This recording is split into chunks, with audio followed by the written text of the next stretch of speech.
Ngayon ay masasaksihan natin ang kanila pong oath of office ng bagong set of officers ng alumni batch or next 2 years ago, 2 years to 2028. Okay po? So everyone, please raise your right hand and repeat after me.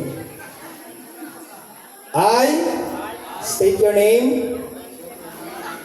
Having been elected as of the E. Ogmanya Elementary School Alumni Association, do hereby solemnly swear that I will faithfully and consciously fulfill my duties and responsibilities to the best of my ability.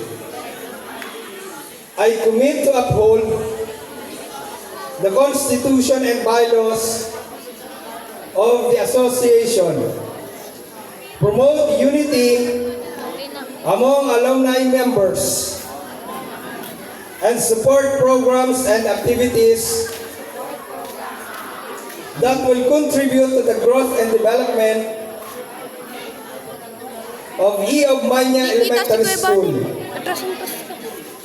I further pledge to serve with integrity, transparency, and accountability, and to always act in the best interest